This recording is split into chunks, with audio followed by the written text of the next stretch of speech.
Hello and welcome to Steve Walker Guitars. A while ago I asked if there was anything in particular you would be interested in seeing how I do certain jobs, for you to let me know in the comments, and there was some really good ones, one of which was about how I cut scarf joints. I've just cut one for a customer's neck that I'm making, and it didn't occur to me till after I'd done the cut that I could have filmed it to show you. But even though the cut's done, I'm just going to go through the jig that I use and the process and things like that. What I will say is this isn't how I would normally cut them. I've adapted the jig for this. Previously I've cut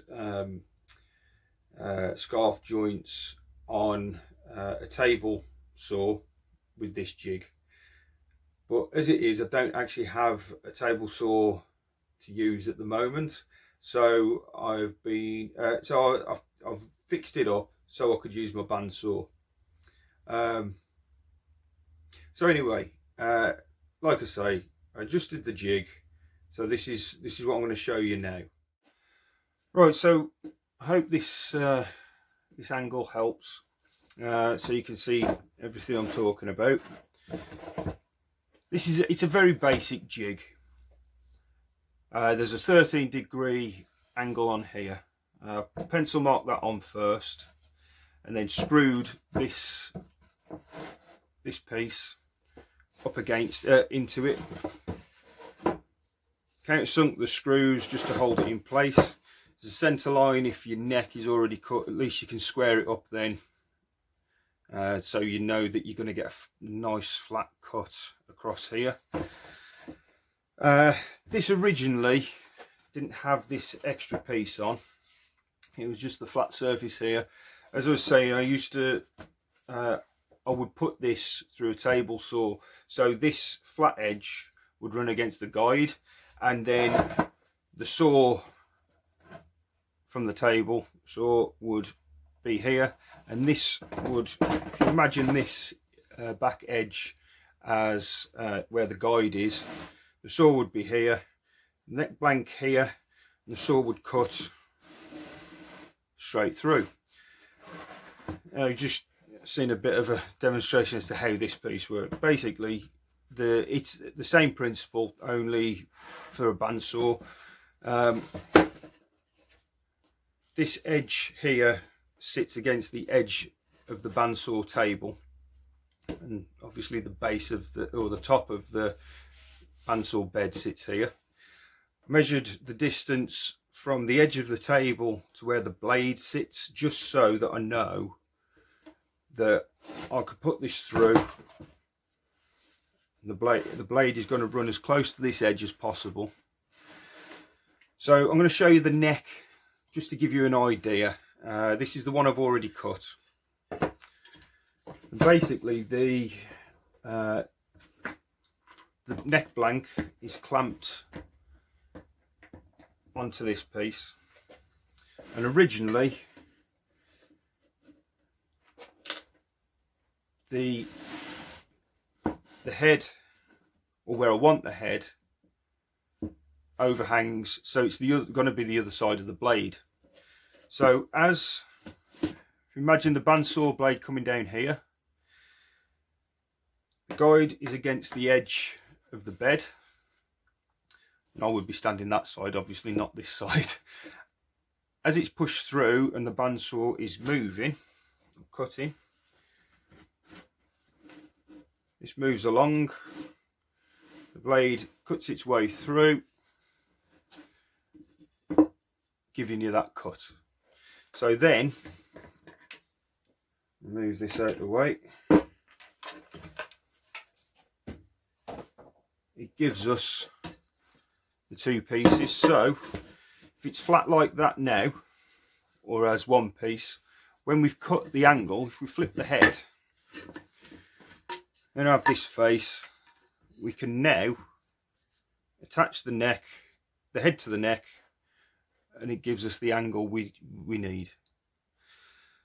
Before gluing it up though, this face would need planing, sanding, filing. You're going to get the teeth marks off your bandsaw blade on this. You will get it a little bit with the table saw as well. Not quite as severe I found, but I suppose that could vary.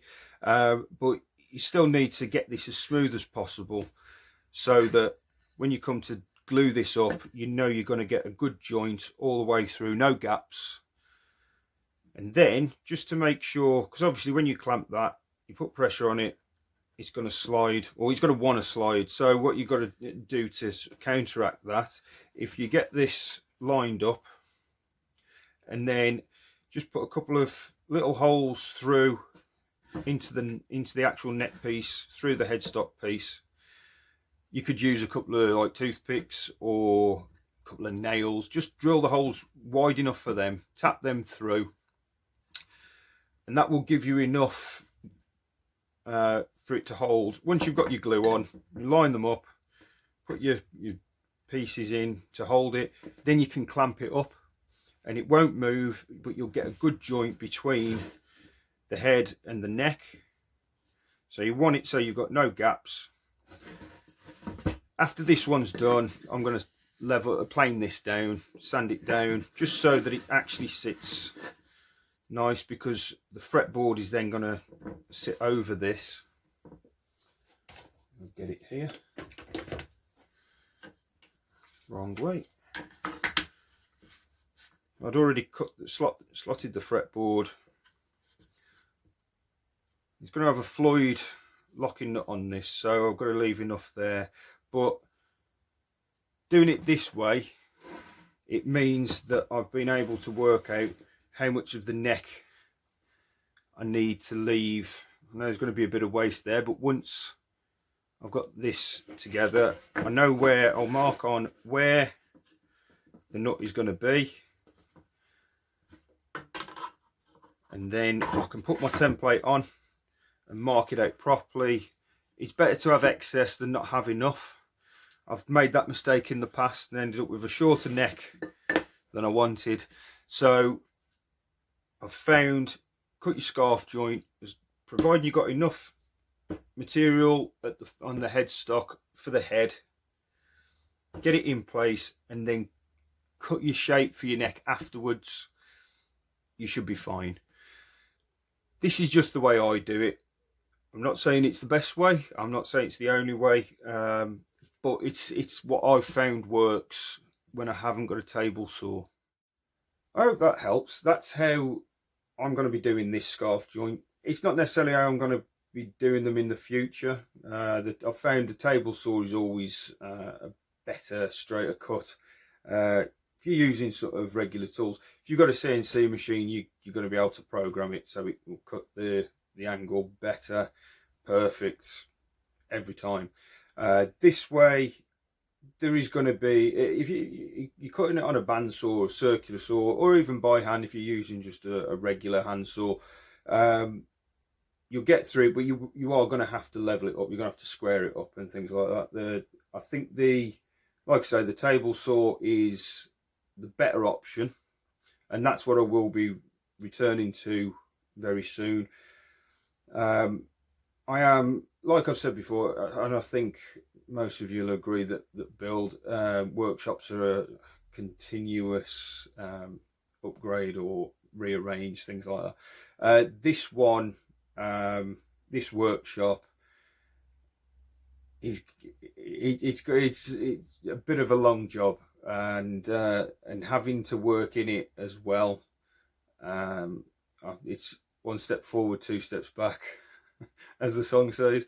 But yeah, so once my workshop's sorted, a table saw is the way I'm going to be going. But as it is, the bandsaw was what I needed to get the job done.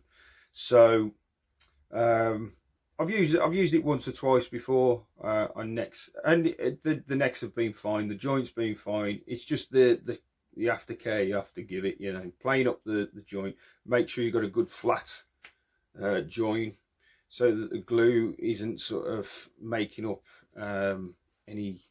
filling any cavities. You want it to be holding and doing its job that way. So if you've got a different way of doing it, if if this is you're just watching this to see how I do it, if you've got a different way, if you've got any videos, feel free to let me know. I'd love to see them. I'm always happy to learn new ways. I hope if you're looking for a new way to do it and this one seems to fit the bill, then that's great.